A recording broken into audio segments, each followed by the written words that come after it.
बनवत आहे. 1 तास आधी मूग डाळ भिजवावं लागतं.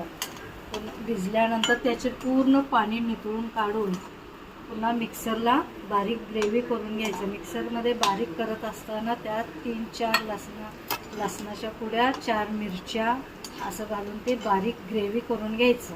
पुन्हा एका बाउलमध्ये ते घालायचं. पुन्हा मिक्स सगळं करून झाल्यानंतर त्याच्यात एक अर्धा चमचा ओवा, चवीपुरते मीठ, कोथिंबीर असं सगळं घालून चमचेने असं हाताने सोडता नाही आलं तर हे असं चमचेने सोडायचं.